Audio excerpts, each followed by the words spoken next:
အားလုံးပဲမင်္ဂလာပါဗျကျွန်တော်ဒီနေ့ညဝက်ပေးခြင်းတဲ့အကြောင်းလည်းကတော့ကျွန်တော်တို့ဖုန်းတွေသုံးစွဲတဲ့အခါမှာဆိုရင်ဗျကျွန်တော်တို့ဖုန်းကတစ်ခါတလေတအားကိုပူတက်တဲ့နေထားမျိုးတွေကိုကျွန်တော်တို့ကြုံကြရမှာပဲဖြစ်ပါတယ်ဗျ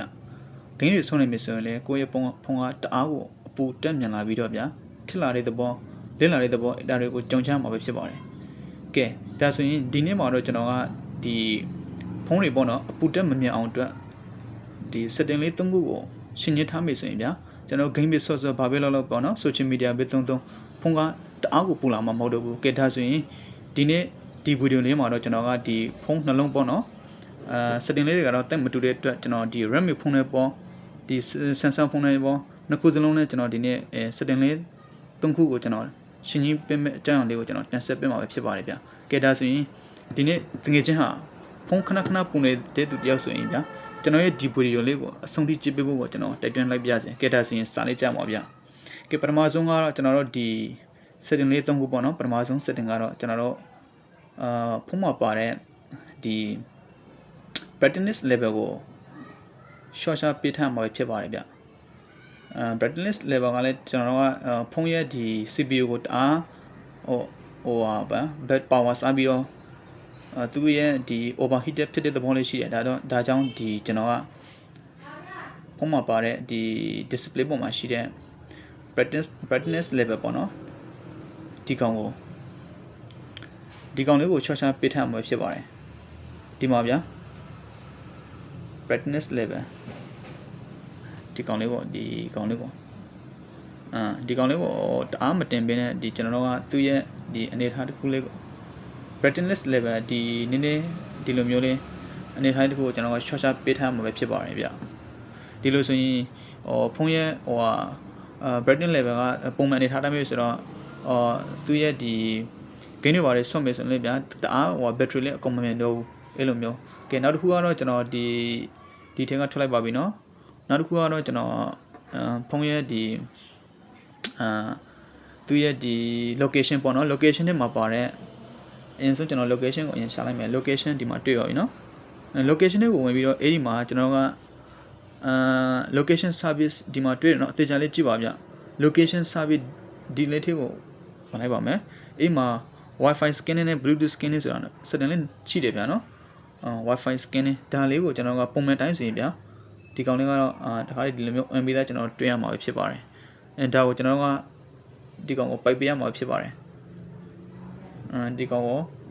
ပိတ်ထားပေးရမှာပဲဖြစ်ပါတယ်ဗျဒါဆိုရင်ကျွန်တော်တို့က setting လေးနောက်တစ်ခုကိုကျွန်တော်တို့တွန်းလိုက်ကြပါဗျကဲကျွန်တော်ဒါဆိုရင်ကျွန်တော်ထွက်လိုက်ပါပြီနော်ကျွန်တော်ထွက်လိုက်ပါပြီကဲထွက်လိုက်ပြီးတော့ကျွန်တော်နောက် setting လေးတစ်ခုကိုကျွန်တော်ယူလိုက်ပါမယ်ဗျနောက် setting လေးက developer option ဆိုတာဖုန်းထဲမှာပါပါတယ်ဗျဒီကောင်ကလည်းဒီကလို့မိတ်ဆွေတွေရဲ့ဖုန်းမှာဒီ developer option ကိုရှာမတွေ့ဘူးဆိုရင်ဗျဒီ bit number ကို connection နှိပ်ပြီးတော့ developer option ခေါ်ရပေးမှာဖြစ်ပါတယ်ဒီကောင်ဒါလေးကတော့လွယ်ပါတယ်နော်ဒီ developer option ဒီ setting လေးတွေကိုအရင်ဝင်လိုက်ပါဗျာနော်ဒီမှာကျွန်တော်တို့ကဒီ developer option တွေကိုဝင်ပြီးပြီဆိုရင်အဲ့ဒီမှာကျွန်တော်တို့ setting လေးတစ်ခုကိုရွေးပြရမှာဖြစ်ပါတယ်ဗျာနော်ကဲဒါဆိုအောက်ကိုကျွန်တော်ဆွဲချလိုက်တော့မယ်အောက်ဆုံးကိုကျွန်တော်ဆွဲလိုက်ပါဗျာအောက်ဆုံးမှာကျွန်တော်တို့က background process limit ဆိုတဲ့ setting လေးတစ်ခုတော်ပြီးတော့ဝင်ထားရမှာဖြစ်ပါတယ်ကဲဒါဆိုရင်ကျွန်တော်အောက်ကိုနေလေးဆွဲလိုက်ပါဗျာနော်ဒါဆိုရင်ကျွန်တော်ဆွဲနေပြီဒီမှာနည်းရှာနေတဲ့ setting များနေတ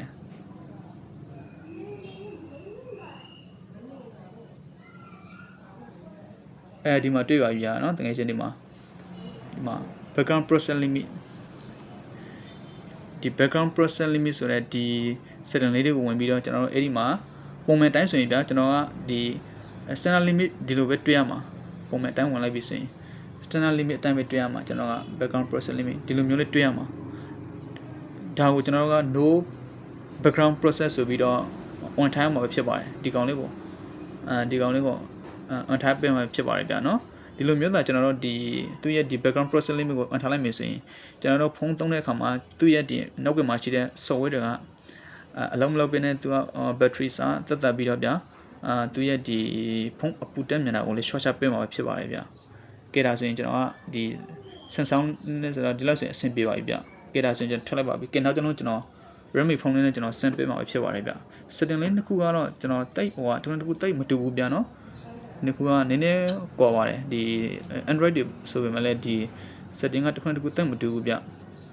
ကဲဒီကောင်မှာလည်းဒီ Redmi မှာလည်းဒီတိုင်းပဲဗျာနော်သူရဲ့ဒီပထမဆုံးအခုနောက်ကတိုင်းပဲကျွန်တော်တို့က setting လေးတွေကိုဝင်ပြီးတော့ဒီဖုန်းရဲ့ brightness level ကိုကျွန်တော်တို့က short ပေးထားမှာဖြစ်ပါတယ်ဗျာနော် display ထက်ကကျွန်တော်တို့ကအမှ brightness level ကိုတအားဒီလိုမျိုး switch ထားမိဆိုရင်တော့မိတ်ဆွေဖုန်းကအပူတက်မြန်လာပြီးတော့လစ်လာမယ်ထစ်လာမယ်ဒီလိုမျိုးတွေကိုကြုံကြရမှာဖြစ်ပါတယ်ကဲဒါဆိုရင် brightness level ကိုကျွန်တော်ကနည်းနည်းလေးဟိုကဒီလိုမျိုးအနေထားလေးအတိုင်းပဲကျွန်တော်ကနည်းနည်းထားလိုက်ပါမယ်ကဲဒါဆိုရင်ကျွန်တော်ဒီထဲကထွက်လိုက်ပါပြီဗျဒီ setting လေးကကျွန်တော်ထွက်လိုက်ပါပြီထွက်လိုက်ပြီဆိုတော့နောက်ဒီ setting လေးတစ်ခုကတော့ခုနကအတိုင်းပဲဗျဒီ location ဆိုတာအဲ့ဒီ setting လေးတွေကိုကျွန်တော်အရင်တွန်းလိုက်မယ်ဒီထဲမှာပဲကျွန်တော်ရိုက်ပြီးတော့တစ်ခါလေးရှာလိုက်တော့မယ်ဗျာနော် location ကိုတစ်ခါလေးကျွန်တော်ရှာလိုက်မယ်အရင်မြင်တော့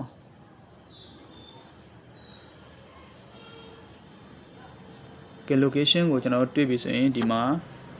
location အပေါ်ဆုံးမှာပါတယ်နော်ဒီအထက်ကိုတစ်ချက်ဝင်ပေးပါဗျ location ဒီအထက်ကိုရောက်ပြီဆိုရင်ကျွန်တော်ခုနကအတိုင်းပဲအဲ့မှာကျွန်တော်တို့ဒီသူရဲ့အောက်ကိုနေတဲ့ switch လိုက်ပြီဆိုရင် scanning ဆိုတာရှိရနော်အဲ့ဒီ scanning အထက်ကိုဝင်လိုက်ပါဝင်ပြီအဲ့ဒီမှာကျွန်တော်တို့ကခုနကတိုင်းပဲဗျဒီ Wi-Fi scanning နဲ့ဒီ Bluetooth scanning ဒါလေးတစ်ခုကိုကျွန်တော်တို့ကပိုက်ပေးရမှာဖြစ်ပါတယ်ကျွန်တော်ကတော့အခုဒီတိုင်းပဲပိုက်ထားတာနော်ပုံမှန်တိုင်းဆိုရင်ဒီလိုမျိုးအနေတာကိုတင်ရမှာဖြစ်ပါတယ်ကဲဒါကိုကျွန်တော်တို့ကဒီလိုမျိုးတစ်ခါလေးပိုက်ထားပေးရမှာပဲဖြစ်ပါတယ်ဗျကဲဒါဆိုရင်ကျွန်တော်ဒီထက်ကထွက်လိုက်ပါပြီဒီထက်ကထွက်လိုက်ပါပြီကျွန်တော်ကဲဒါဆိုရင်ခုနကတိုင်းပဲကျွန်တော်တို့ဒီ developer option လေးကိုတစ်ချက်တော့ကြည့်လိုက်ကြအောင်ပါဗျာနော် developer option ဖုန်းမှာဒီကောင်မှာကတော့ဒီ additional setting လေးတွေမှာပဲကျွန်တော်တို့ developer option ကိုရှာတွင်းမှာပဲဖြစ်ပါတယ်ကဲဒါဆိုရင်ကျွန်တော် additional setting လေးကိုတစ်ချက်ဝင်လိုက်မယ်ဝင်ပြီးပြီဆိုရင်အဲ့ဒီမှာခုနကတိုင်းပဲကျွန်တော်တို့ကdeveloper option ကိုရွေးလိုက်ပေါ့နော်ဒီမှာကျွန်တော်ရွေးလိုက်ပါပြီ developer option